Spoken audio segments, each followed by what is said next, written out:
nesse momento agora nós vamos para o nosso tempo aqui de mensagem. O tempo em que Deus fala conosco. Ele fala através da música, Ele fala através dos testemunhos. Graças a Deus a Lu foi salva de um atropelamento, de um ônibus. Tem ideia do que é isso? É Deus fazendo um milagre e deixou ela viva para contar, para falar.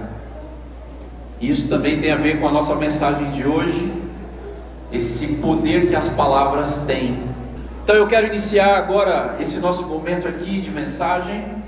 E se você não me conhece, eu sou o Sidney, sou um dos pastores aqui da igreja.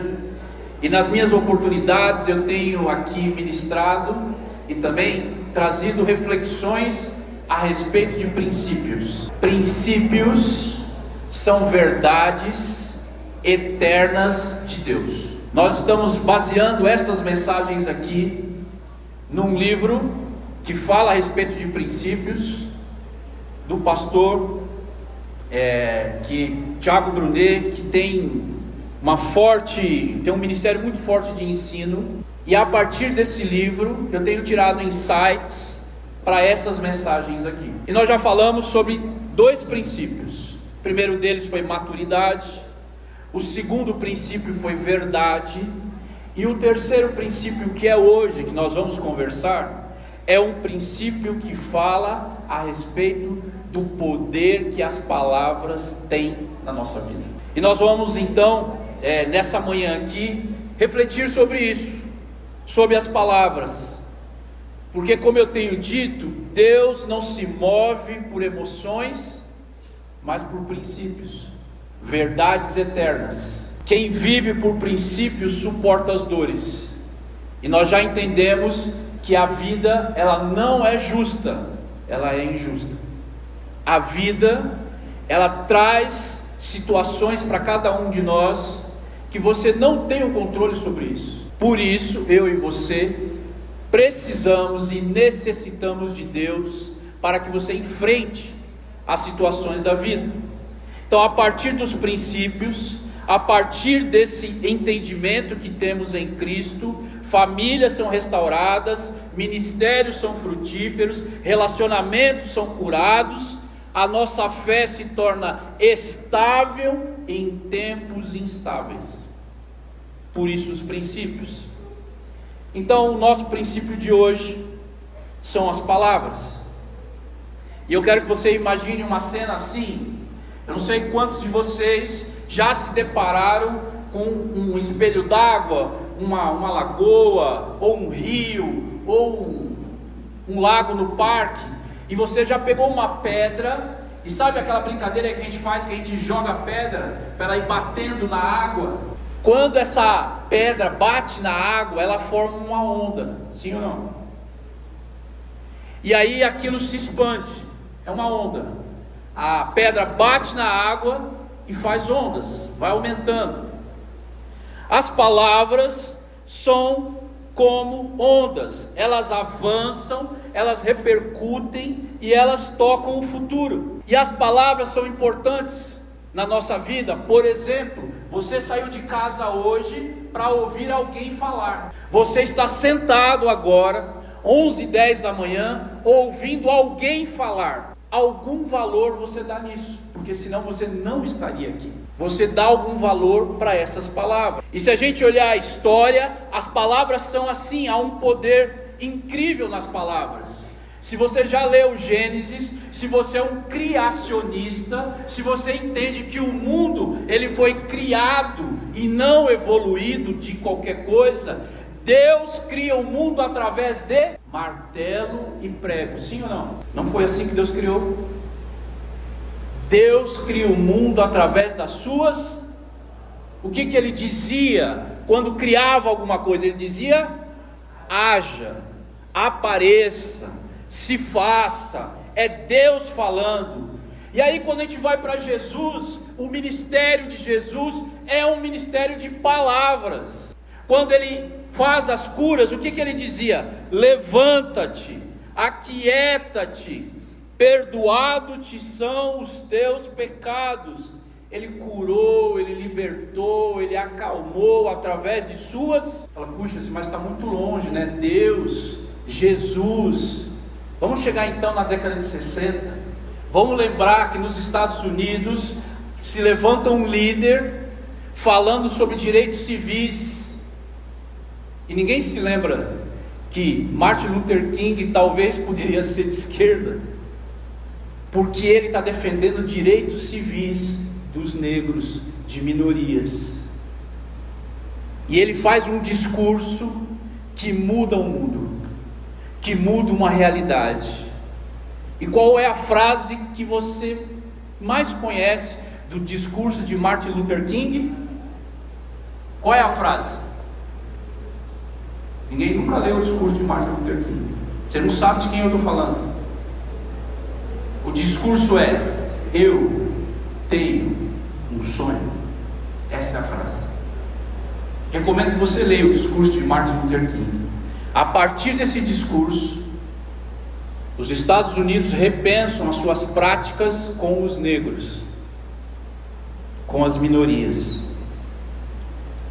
Neil Armstrong, aquele sujeito que pisou na lua, e tem gente que não acredita, ele também diz uma frase: um pequeno passo para o homem, quando ele pisa na lua. E aquela palavra, ela marca uma geração inteira, porque o homem conquista então, enfim, a lua. Se a gente chegar aqui no Brasil, você vai se lembrar de um homem que também diz uma frase muito famosa, que separa o Brasil de Portugal. De quem que eu estou falando? De quem? Sem medo, Dom Pedro. Qual é a frase famosa de Dom Pedro?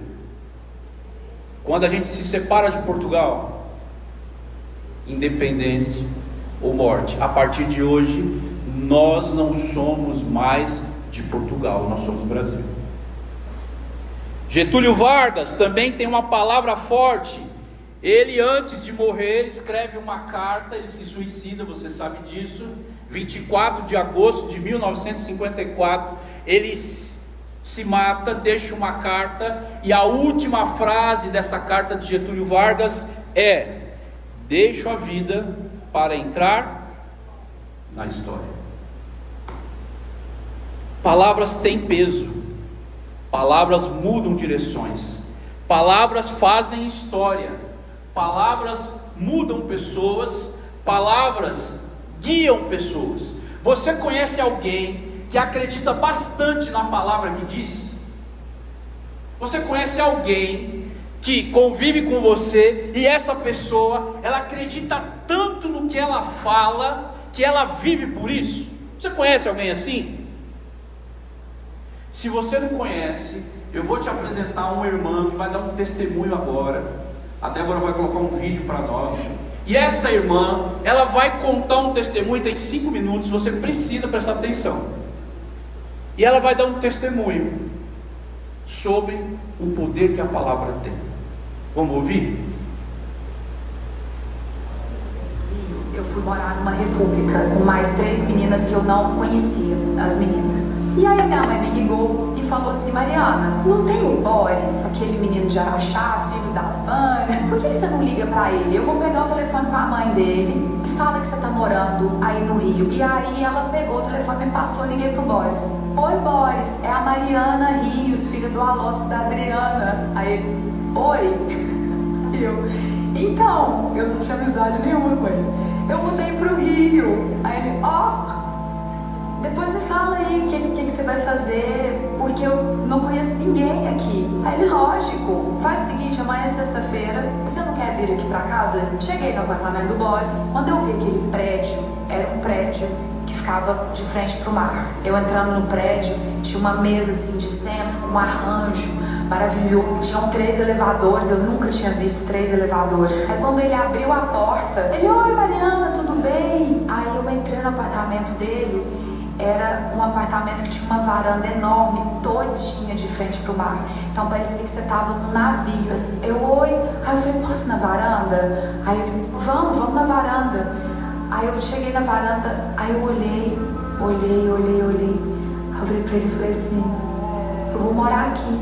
Aí ele: Como assim? Eu falei, eu vou morar aqui.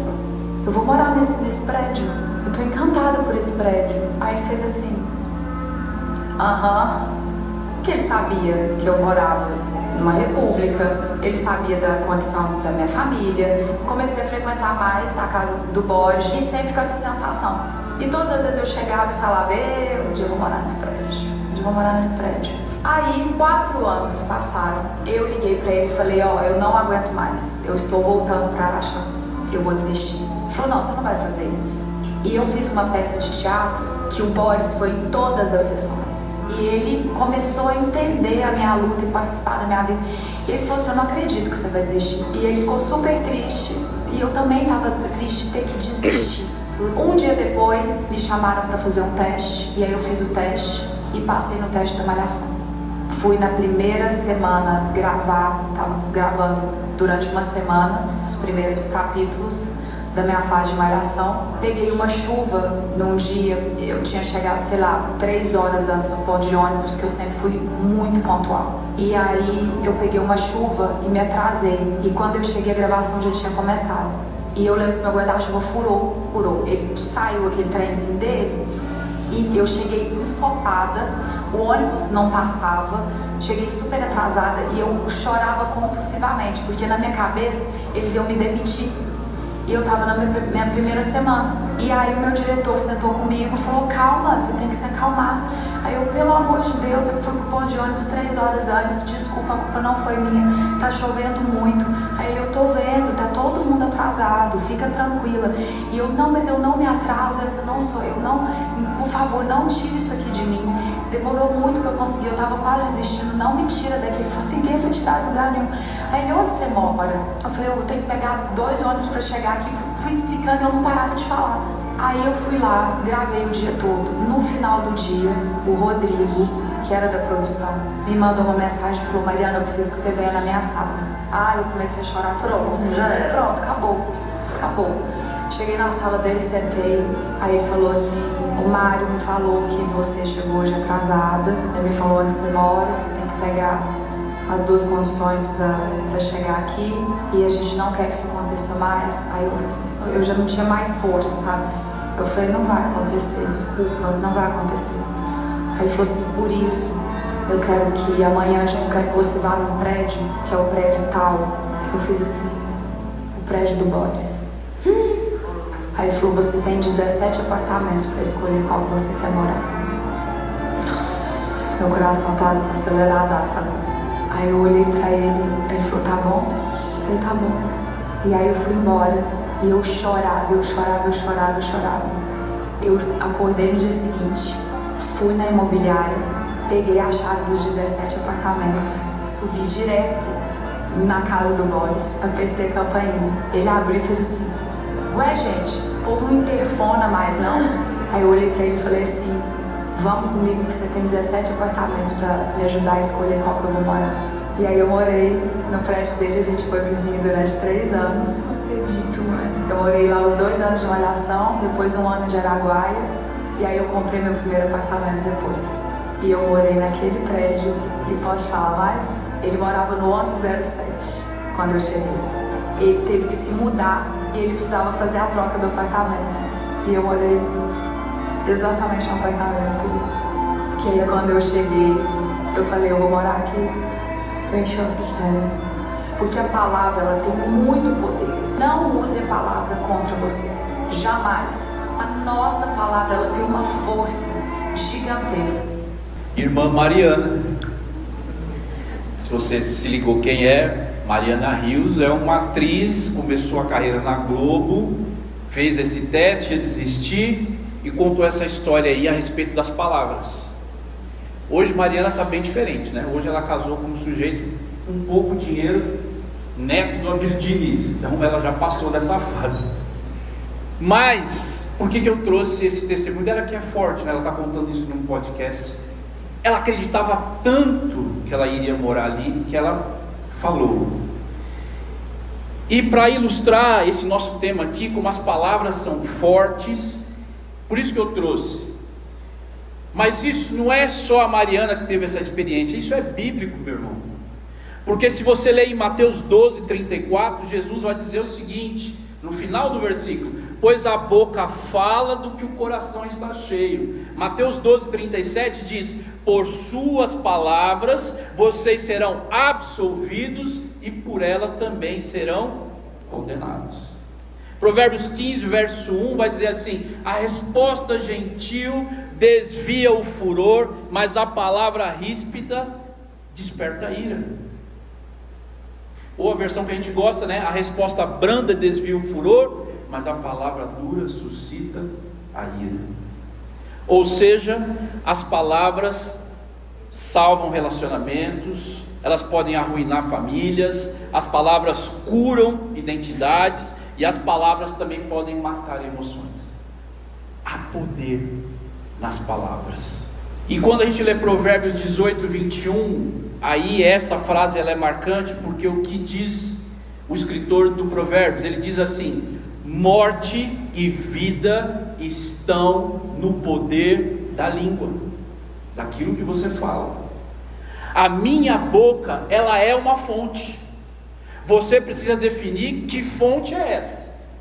A minha boca é uma fonte. Repita isso para você mesmo: a minha boca é uma fonte. Você vai definir fonte do quê? E a língua tem esse poder de trazer a morte e a vida, e quem gosta de falar vai arcar com as consequências. Então isso aqui é um aviso aos tagarelas de plantão. Cuidado com o que você fala. Você prestará contas de tudo aquilo que você fala. Você prestará contas de tudo aquilo que sai da sua fonte. Então hoje a gente vai aprender um pouco a respeito dessa fala. Nós vamos aqui ler um texto, aí eu quero que você, te convido a abrir comigo 1 Samuel capítulo 25. Nós vamos ver aqui nesse relato, nessa história bíblica, nessa narrativa, 3 formas, 3 pessoas lidando com as palavras, e como cada uma delas usou a boca como fonte. Abra aí 1 Samuel capítulo 25, tem 3 personagens nessa narrativa, e nós vamos falar a partir da fala de cada um deles, e aí você se coloque com quem você está mais próximo, ou com quem você está mais ligado. Lembre-se, minha boca é uma fonte. O que você anda falando? Vamos ler juntos? Você abriu aí? 1 Samuel capítulo 25, a partir do verso 2, tá bom? Eu vou ler aqui, e você me acompanha, ou você acompanha no telão, se você quiser. E começa assim, verso 2, do capítulo 25, depois da morte do profeta Samuel. Então Davi desceu para o deserto de Maom. Havia um homem rico em Maom, que tinha propriedades perto da região do Carmelo. Possuía 3.000 ovelhas e 1.000 cabras, e era a época da tosquia das ovelhas. O homem se chamava Nabal. Sua esposa Abigail era uma mulher inteligente e bonita. Mas Nabal, descendente de Calebe, era um homem rude e perverso em tudo o que fazia. Quando Davi soube que Nabal estava tosqueando as suas ovelhas, chamou 10 rapazes e disse: subam ao Carmelo e vão a Nabal. Enviem saudações em meu nome e digam a ele: paz e prosperidade ao Senhor e à sua família e a tudo que é seu. Disseram-me que é época da tosquia. Enquanto seus pastores estiverem entre nós, perto do Carmelo, nunca lhe fizemos mal e nada foi roubado deles. Pergunte a seus homens e eles lhe dirão que isso é verdade. Diante disso, pedimos que o Senhor seja bondoso conosco, pois chegamos numa época de celebração. Por favor, reparta conosco e com seu amigo Davi o que puder dos seus mantimentos. Os rapazes transmitiram essa mensagem para Nabal em nome de Davi e esperaram a resposta. Você está entendendo o que eu estou lendo aqui? Davi envia 10 dos seus homens. Davi andava com um exército de mais de 600 homens, e ele então sabe que há um homem rico na região, esse sujeito chamado Nabal. Esse cara era de fato muito rico, porque o texto fala isso. O texto fala, ele tinha tantas mil cabras, ele tinha tantas mil ovelhas. Isso é uma indicação de alguém que tinha dinheiro, muito dinheiro. Se fosse nos nossos dias aqui, diria assim, esse cara aqui, ele é AAA, ele é AAA, né? O carro dele é a partir de 250 mil reais, gente com dinheiro. É o caso de Nabal. Então Davi, ele faz um pedido para Nabal, e é um pedido singelo, e é um pedido humilde de Davi, porque ele diz assim, olha, por favor, reparta conosco um pouco do que você tem. Davi, que nessa fase ele é um guerreiro, ele já havia sido ungido pelo profeta Samuel, que havia morrido, para ser o próximo rei. Ele está fugindo de Saul, então ele é o próximo rei de Israel. Ainda não era o momento, mas ele já tinha sido ungido. Ele está num tempo de guerra, ele junta um exército poderoso, e aí ele envia os seus soldados para falar com esse homem chamado Nabal. Vamos ver a resposta de Nabal? Esse homem rico, esse homem próspero, esse homem cheio de posses, esse homem que tinha uma mulher inteligente e bonita. Ó que beleza! A esposa é inteligente e bonita. Olha o que você vai responder. Seja inteligente, se você não é bonito. Pelo menos uma coisa. A Bíblia está dizendo, Abigail era inteligente e bonita, e você vai saber por quê. Verso 10, olha a resposta de Nabal. Quem é este tal Davi? Quem é esse filho de Jessé? Quem esse filho de Jessé pensa que é? Hoje em dia, há muitos servos que fogem dos seus senhores. Devo pegar meu pão, minha água, a carne dos meus animais que abati para os meus tosqueadores, e entregar a um bando que vem, que não se sabe nem de onde? Então os rapazes enviados por Davi voltaram e contaram tudo o que Nabal havia dito. Olha as palavras de Nabal. Quem é Davi? Quem é esse filho de Jessé? Então esse homem rico, esse homem próspero, esse homem cheio de posses, ele tem muito dinheiro, mas ele tem pouca inteligência. Ele não reconhece quem é Davi, ele não reconhece o perigo que ele está correndo.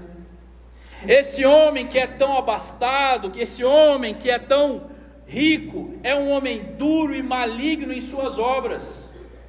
O seu nome significa insensato. Trocando em miúdos, burro. Conhece um homem burro? Nabal é um homem burro. Ele é um fazendeiro muito rico, dono de muita coisa, mas sem inteligência. Enquanto esse homem prospera, o seu caráter ele apodrece. E a vida de Nabal mostra que o dinheiro não compra tudo. Esse homem muito rico, esse homem muito próspero, não tinha inteligência nenhuma, não respeitava os outros, não reconhecia autoridades, e ele vai colocar a casa dele em risco. Nabal, ele prova que a prosperidade não compra a sabedoria, e a pior miséria que um homem pode ter não é a falta de dinheiro, mas é a falta de caráter diante de Deus. E a fama dele era grande, porque ele era muito rico, mas ele era estúpido o tempo todo, ele era mal agradecido o tempo todo, ele era mal educado o tempo todo. E era uma fama que esse homem tinha. Os seus empregados, as pessoas que trabalhavam para ele, também conheciam ele como um homem mau, e ninguém consegue conversar com esse homem. Os empregados dele estão dizendo isso. Nabal é um homem ruim, é um cara que a gente não consegue conversar com ele. Conhece alguém assim? Então, quando os homens de Davi chegam, com o recado, ele responde com desprezo, com arrogância, com hostilidade, e a sua boca se torna uma fonte de destruição, porque ele faz pouco caso de Davi. Pessoas orgulhosas, elas fazem inimigos sem necessidade, porque não conseguem reconhecer ninguém. A arrogância, ela corta pontes, ela cria tensões, ela sabota relacionamento. Muitas guerras começam, não é por falta de recurso, mas é por falta de humildade. Vai começar uma guerra aqui nesse texto, por causa dessas palavras de Nabal. Esse homem é um homem tolo, e essa tolice coloca em risco a família dele. A atitude de Nabal é uma atitude temerosa, porque ele despertou a ira de Davi. Ou seja, suas escolhas não estavam afetando somente a ele, mas a toda a sua casa, seus empregados e toda aquela região. Nabal nos lembra que a tolice não é apenas um traço de personalidade, irmãos, mas é uma condição espiritual. Porque uma pessoa que tem um coração endurecido, a sua arrogância, a sua incapacidade de discernir as coisas que são de Deus, porque ele é uma pessoa que ninguém consegue conversar com ele. Ele não ouve a voz de ninguém, ele não ouve a voz de Deus, ele só ouve a sua própria voz. A boa notícia dessa história é que ela não vai terminar em Nabal, mas a história de Nabal nos deixa um ensinamento. E aí eu vou ler para você rapidamente aqui alguns provérbios, porque o livro de Provérbios fala bastante a respeito de falar. E o 10:19 diz assim: quem fala demais acaba pecando, quem é prudente fica de boca fechada. Provérbios 12:16: a ira do insensato se reconhece no mesmo dia, mas o prudente encobre a afronta. O 14:3: na boca do tolo está a punição da soberba, mas os sábios se conservam pelos próprios lábios. Falar demais dá problema, irmãos. Falar na hora errada dá problema. Ter o coração endurecido dá problema. As palavras de Nabal, elas não constroem nada, elas destroem o tempo todo. Por isso ele tinha a fama de ser ruim. E a gente precisa tomar cuidado com isso, porque às vezes nós criamos famas. Não fala isso aqui com ele que não vai dar certo. Não fala com ele agora, porque não fala. Aí você fica pisando em ovos com a pessoa. A fama já está feita. Eu preciso ser uma pessoa que tenha palavras que edificam, palavras que ajudam. O 12:18 de Provérbios diz assim: há palavras que ferem como espadas. Você concorda com isso? Provérbios 18:6: os lábios do tolo mentem em contendas. Eclesiastes 10:12: as palavras do tolo começam em tolice e acabam em loucura. O que vai acontecer aqui na história de Nabal é exatamente isso. Uma grande loucura vai acontecer. Um grande problema vai acontecer por causa daquelas palavras daquele homem. Aquele homem, ele vai perder tudo que ele tem por causa das palavras da sua boca. Nabal, ele vai morrer no final dessa história. E essa história dele, então, nos ensina que as palavras precisam ser medidas, que as palavras precisam ser bem colocadas, que as palavras têm força na sua vida e na minha também. As palavras de Nabal, de um homem insensato, destrói a vida dele. Uma outra forma de destruir a nossa vida é a fofoca. A fofoca é um veneno disfarçado de conversa. A fofoca é a manifestação mais comum e mais ignorada de palavras que matam. A Bíblia é dura contra a fofoca, meu irmão. Provérbios 16:28 diz assim: o perverso semeia discórdia, o difamador separa até os melhores amigos. Já perdeu algum amigo por causa de fofoca? Provérbios 26:20: sem lenha o fogo se apaga, sem mexeriqueiro, fofoqueiro, cessa a conta. A fofoca é uma forma de violência verbal. E sabe qual é o problema da fofoca? É que ela é doce. A gente gosta de ouvir uma fofoca. Tem programa de fofoca, tem revista de fofoca, tem fofoca na igreja. Olha como a Bíblia trata os difamadores. Romanos 1:29 e 30, eu vou ler para você.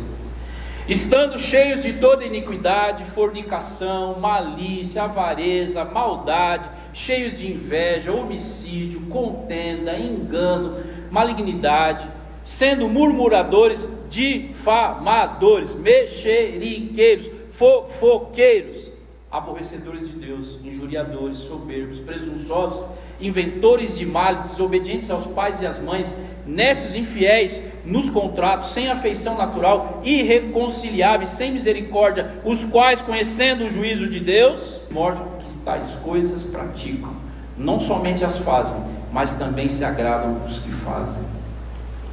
Digno de morte é um fofoqueiro, uma fofoqueira. A Bíblia trata isso com mais seriedade do que a gente. A gente fala, deixa eu ouvir uma fofoca, deixa eu te contar uma fofoca. Fofoca mata. Fofoca faz mal para 3 pessoas: para quem conta, para quem ouve e para quem é o alvo da fofoca. Vou repetir: a fofoca faz mal para quem conta, faz mal para quem ouve e faz mal para quem é o alvo da fofoca. A fofoca, ela destrói reputações, ela corrói os relacionamentos, abala igrejas. É a arma preferida de corações doentes: falar mal dos outros. A fofoca faz o que Nabal fazia. Nabal espalhava fogo na vida dele, por causa das palavras ruins que ele tinha. Provérbios 11:13 vai dizer: o mexeriqueiro, o fofoqueiro espalha segredos, mas a pessoa séria é discreta. Levíticos 19:16: não andarás com o mexeriqueiro, com o intrigante, com o caluniador no meio do teu povo. É o conselho.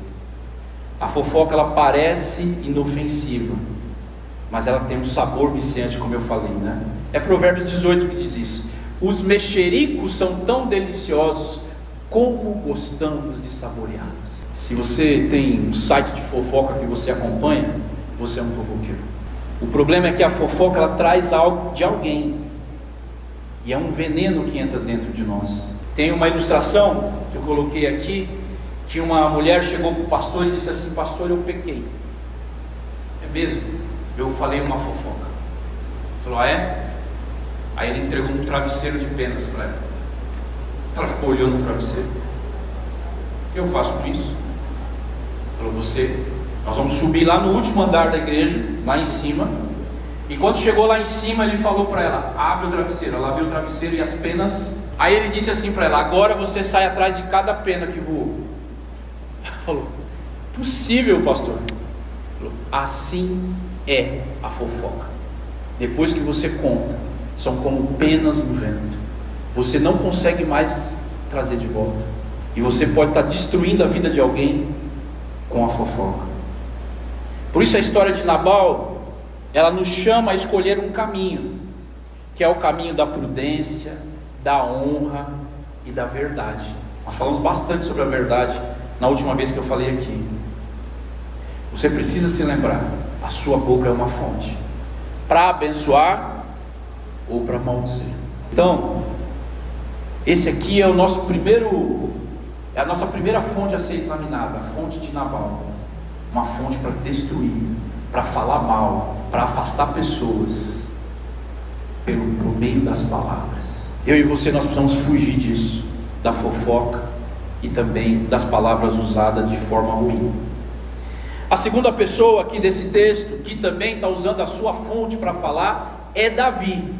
Vamos ver o que Davi falou, se Davi é melhor do que Nabal? Olha só, verso 12 do capítulo 25 de 1 Samuel. Então os rapazes enviados por Davi voltaram e lhe contaram tudo o que Nabal havia dito. Verso 13. O que Davi fez? Peguem suas espadas, disse Davi, e pôs a sua espada na cintura, e seus homens fizeram a mesma coisa. 400 deles partiram com Davi, enquanto 200 ficaram para guardar a bagagem. Qual foi a reação de Davi ao ouvir o relato de Nabal? É uma reação de ira imediata.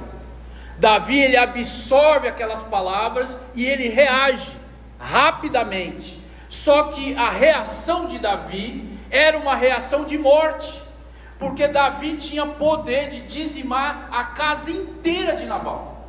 ia morrer todo mundo, e ele fala isso no texto: amanhã não vai sobrar ninguém na casa de Nabal, nem ele, nem a mulher dele, nem os filhos dele, nem os empregados dele, vai morrer todo mundo. É a reação de Davi com as palavras. E aqui a gente aprende uma coisa, que as palavras impulsivas também ferem. Davi, ele recebe uma palavra e ele nem pensa. Davi está cansado, Davi está guerreando, Davi não está pensando no que ele está fazendo, ele está só reagindo. Você já deu uma má resposta ao ouvir uma coisa contra você? Davi faz um juramento de sangue. Qual é o problema disso? Davi era ungido de Deus, era um salmista, era um homem segundo o coração de Deus, mas ele é um homem ferido, um homem humilhado, injustiçado. Davi, ao ouvir essas palavras, ele se sentiu humilhado. Quem é Davi? Quem é esse filho de Jessé? Ou seja, a reputação de Davi foi atingida, porque tem alguém dizendo que ele não vale nada, que o pai dele não vale nada. E aí ele reage com extrema violência. Alguém pode dizer assim: mas Davi está certo, está certo. Cuidado, hein? Cuidado com a expressão dos nossos dias: bandido bom é bandido morto. Cuidado. Isso é um pensamento dos nossos dias, mas isso não é cristão. Então você está defendendo o bandido? O lugar de bandido é responder por aquilo que fez, não é tomar uma bala na cabeça. Cuidado. E aí ele faz um juramento de sangue, que não vem do coração de Deus, obviamente, e não é Nabal que quase destrói a vida de Davi, mas é a reação de Davi às palavras de Nabal. Davi está prestes a destruir a vida dele, porque, como eu disse no começo aqui, Davi seria o próximo o quê? O que ele seria? Em breve, rei. Ele seria o próximo rei de Israel. Você imagina estar sobre Davi uma reticências no currículo dele: olha, vai ser o próximo rei, mas matou um homem mau, matou a mulher, matou os filhos, matou todo mundo. Isso ia manchar a reputação de Davi como rei? Ia. E ele ia matar uma família inteira só porque ele ficou bravo. Então Davi está prestes a cometer aqui uma bobagem, porque ele está sendo insensato também com aquilo que ele ouviu. Então nunca subestime o poder de uma palavra. Pense antes de falar. Davi, ao ouvir algo que ele não gostou, ele profere também uma sentença. Tiago 1,19 nos ensina assim, portanto, meus amados irmãos, todo homem seja pronto para ouvir, tardio para falar, tardio para se irar. O 29:11 de Provérbios: o tolo mostra toda a sua ira, mas o sábio controla em silêncio. Efésios 4:26: e não pequem ao permitir que a ira os controle. Ou na versão que a gente gosta: irai-vos e não pequeis. Então, meu irmão, a boca ela é uma fonte. Nabal usa a sua fonte para destruir a sua casa e a sua própria vida. Davi usa a sua fonte para ameaçar uma família inteira, porque ele se sentiu atingido. Quem é que vai salvar essa história aqui que eu estou contando para vocês? Quem? Uma mulher bonita e inteligente vai salvar esse povo tudo aqui. Vamos ler? Vamos lá. Os servos chegam e contam para Abigail. O texto ele tem entrelinhas que são interessantes. Isso mostra, de alguma forma, que Abigail era a cabeça pensante da casa. Por quê? Quando Davi ele dá a sentença para a casa de Nabal, os servos não vão contar a Nabal, porque ninguém consegue conversar com esse animal. Então eles vão falar com quem? Com Abigail, que é quem tem cabeça. Enquanto isso, um dos servos de Nabal foi até Abigail, verso 24 ou 14, 14, né? 14. Enquanto isso, um dos servos de Nabal foi até Abigail e disse: Davi enviou mensageiros do deserto para saudar o nosso Senhor. Ele conta a história, né? Mas ele lhe respondeu com insultos. Ele é um homem mau. Os homens de Davi foram muito bons conosco e nunca nos fizeram mal. Nada foi roubado de nós durante o tempo em que estivemos conosco no campo. Eles haviam estado juntos num outro momento. Na verdade, dia e noite eles foram como um muro de proteção para nós e para as ovelhas. Davi já havia sido bom com os pastores de Nabal. É bom que a senhora leve esses fatos em consideração e resolva o que vai fazer, pois haverá problemas para o nosso Senhor e para toda a sua família. Nabal é um homem tão cruel que ninguém consegue conversar com ele. Continuando, 18. Sem perder tempo, Abigail providenciou 200 pães, 2 vasilhas de couro cheias de vinho, 5 ovelhas preparadas, 5 cestos de grãos tostados, 100 bolos de passas, 200 bolos de figo. Colocou tudo em jumentos e disse aos seus servos: vão adiante e logo seguirei. Mas não contou a seu marido Nabal o que estava fazendo. Quando Abigail entrou no desfiladeiro, montada em seu jumento, avistou Davi e os seus homens vindo em sua direção. Davi tinha acabado de dizer: de nada adiantou ajudar-nos esse sujeito. Protegemos seus rebanhos no deserto e nenhum dos seus bens se perdeu ou foi roubado, mas ele me pagou o bem com o mal. Que Deus me castigue severamente se eu deixar um homem ou menino vivo na casa de Nabal até amanhã de manhã. Davi falando isso e a mulher vindo. Verso 23. Quando Abigail viu Davi, desceu depressa do seu jumento, se curvou diante de Davi com o rosto em terra. Abigail reconhece que Davi era rei, porque quando ela vê Davi, ela se ajoelha diante dele. Ela fez diferente do que o seu marido fez, que desdenhou. Continuando, ela diz assim: a culpa é toda minha, meu senhor. Por favor, ouça a sua serva, o que a sua serva tem a dizer. 25. Nabal é um homem perverso, não dê atenção ao que ele disse. Ele é um insensato, como o seu nome indica. O significado de Nabal é insensato.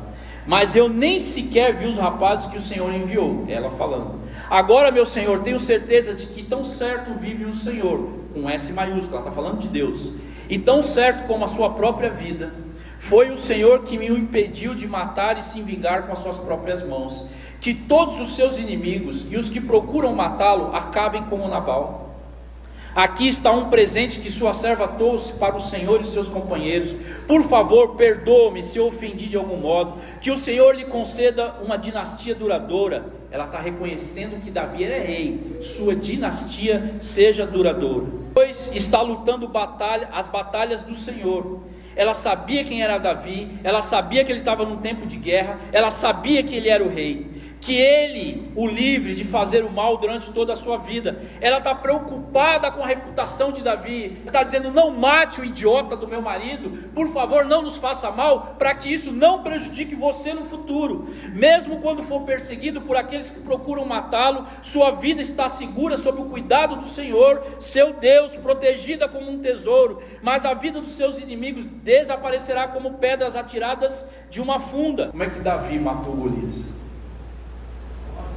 Com uma. Abigail conhecia a história de Davi? O que você acha? Quando o Senhor tiver feito tudo o que prometeu e o tiver colocado como líder de Israel, não haverá em sua consciência a tristeza e o peso de ter derramado sangue e se vingado sem necessidade. Ela está agora corrigindo Davi. E quando o Senhor tiver feito grandes coisas em seu favor, lembre-se de sua serva. Essa mulher não é só bonita, ela é inteligente. Davi respondeu a Abigail: louvado seja o Senhor Deus de Israel, que hoje enviou ao meu encontro. Graças a Deus por seu bom senso. Que você seja abençoada por me impedir de matar e me vingar com as minhas próprias mãos. Pois tão certo como vive o Senhor, o Deus de Israel, que me impediu de lhe fazer mal, se você não tivesse vindo depressa ao meu encontro, amanhã pela manhã, não haveria nenhum homem ou menino vivo na casa de Nabal. Então Davi aceitou o presente de Abigail e lhe disse: volte para casa em paz. Ouviu o que você disse e farei o que você me pediu. Quando Abigail chegou em casa, viu Nabal sem camisa, jogando videogame na sala. Não era isso. Ele diz o seguinte: ela viu Nabal oferecendo um banquete digno de rei. Ele se divertia e já estava muito bêbado, de modo que ela só lhe contou sobre o encontro com Davi na manhã seguinte. Ninguém podia falar com esse homem.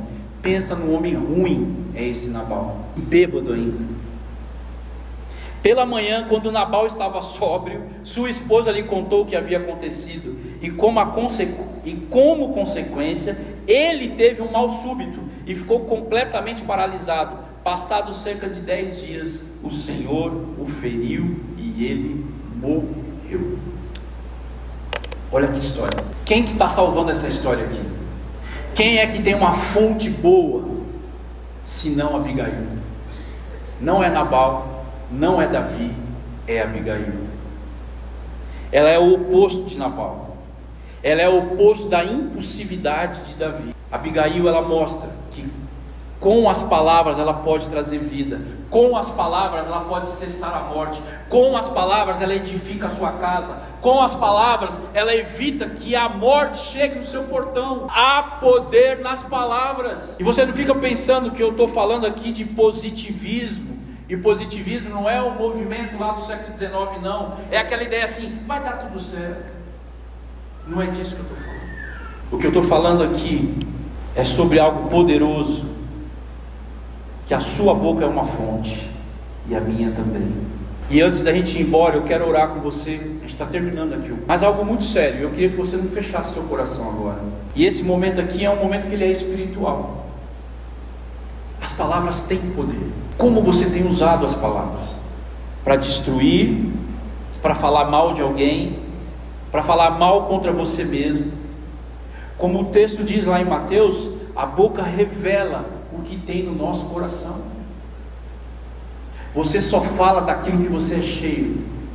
Se você só fala groselha, o que tem no seu coração? A palavra diz no Salmo 51, verso 10: cria em mim, ó Deus, um coração puro e renova em mim um espírito reto. O pensamento positivo de hoje, que é a base dos livros de autoajuda, irmãos, e nada, nenhum problema contra os livros de autoajuda. Eu leio livros de autoajuda, eles têm alguma importância na nossa vida, cabe como ensinamento.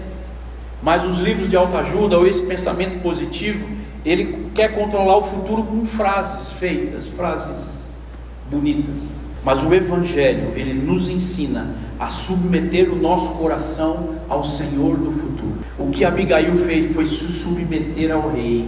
Então isso não tem nada de pensamento positivo. Há um ensinamento poderoso aqui, para mim e para você. O meu coração precisa ter um espírito reto diante do Senhor. O problema é que muitas vezes o nosso coração está tão ferido que a gente reage de qualquer jeito àquilo que a gente ouve. E você não para nem para pensar o que você está fazendo. Nabal, ele não precisava de autoestima, ele precisava de arrependimento. Davi não precisava de motivação, ele precisava de domínio próprio e direção de quem? Do Espírito Santo. Mateus 15:11, Jesus diz assim: não é o que entra pela boca que contamina o homem, mas o que sai da boca, isso é o que contamina. Por isso eu quero te incentivar aqui nessa manhã: fale coisas boas, não fale mal de ninguém, não manche a honra de ninguém, não espalhe uma notícia se você não sabe se é verdade. É o momento de você fazer um autoexame, para a gente terminar aqui. As palavras têm esse poder. Talvez você saia daqui hoje melhor do que você entrou, depois do tanto que eu falei aqui com vocês. A palavra tem esse poder. Talvez o seu coração esteja muito ferido para você nem escutar o que eu estou dizendo. Mas se o seu coração estiver em paz, algum proveito vai ter para a sua vida tudo o que eu falei. Vou dar um exemplo para você. Ontem de manhã, a gente podia cantar a última música que vocês cantaram para a gente encerrar. A última. Ontem de manhã eu acordei muito atribulado. Eu acordei antes das 7. E eu estava deitado e uma série de pensamentos invadiram minha cabeça ontem. Tudo que eu tenho para fazer, muita coisa, com vocês aqui na igreja, fora aqui da igreja, na minha casa, na minha vida. E aquilo foi empilhando dentro da minha cabeça, eu deitado. E eu me senti sufocado. 7 horas da manhã eu estava sufocado em cima da cama. E aí eu dei um grito, levantei. Irmãos, e 7:30 da manhã eu desci, fiz um café e comecei a arrumar a casa. Varri a sala, arrumei a mesa, comecei a fazer o almoço, 8 horas da manhã. É sério. Aí peguei o computador e falei assim: alguém precisa falar comigo. Aí eu coloquei 3 horas de música do Lázaro. Sabe quem é o Lázaro, o cantor baiano? Infelizmente já morreu, uma pena. Morreu de Covid. E o Lázaro, ele tem as músicas dele, são músicas do que Deus fez na vida dele. E ele foi no fundo do poço, e Deus tirou ele de lá. E as músicas dele são testemunhos do que Deus fez. E ele vai cantando o tempo todo aquilo, o que Deus fez por ele, de onde Deus tirou ele. E aí eu coloquei 3 horas de Lázaro. Falei, Deus vai falar comigo. E aí eu estava ali fazendo o almoço, 8 horas da manhã. Tinha almoçado 1 hora da tarde. E aí tinha umas caixas de morango em casa, 5. Falei, vou fazer também a sobremesa. E o Lázaro ministrando na minha vida. À noite nós teremos um encontro aqui com a liderança que nós tivemos e com quem trabalha aqui na igreja. Uma parte do que aconteceu ontem era minha responsabilidade, que era trazer a mensagem para a liderança. Só que eu não conseguiria falar para ninguém, irmãos, com o coração que eu estava, pesado, preocupado, esgotado. Talvez estivesse como Davi, cansado de algumas guerras. Mas Deus usou as palavras de Lázaro para falarem comigo. E não foi só o Lázaro não, a Cassiane também entrou nessa história. 15 músicas de Cassiane faz um bem danado. Se você estiver mal, ouça Cassiane, ouça Lázaro, Matos Nascimento. Bom, ontem foi, a playlist de casa ontem foi para me tirar do fundo do poço. E Deus fez um milagre. Deu 12h30, eu estava chorando na cozinha. Ninguém sabia de nada. Era só eu e Lázaro, eu e Cassiane, eu e Matos Nascimento. As palavras têm poder. Deixe as palavras boas invadirem seu coração. Ouça o que presta. Joga fora o que não presta da sua vida. Deixe as boas palavras de Cristo entrarem aí dentro de você. Enquanto a gente canta, eu quero que você reflita em tudo que eu falei. E de repente você está sendo um Nabal da vida aí, alguém tão insuportável que ninguém consegue falar contigo, porque você é um azedo, é uma azeda. Tudo para você é ruim, tudo para você não presta, tudo para você não está bom. Nabal. De repente você está como Davi, reativo, tudo, né? Você quer matar, quer morder, quer xingar. Davi. Quem sabe hoje a gente pode aprender com Abigail, uma mulher bonita e inteligente, que conhecia a história de Davi, e a gente viver melhor. Deixa Deus falar com você.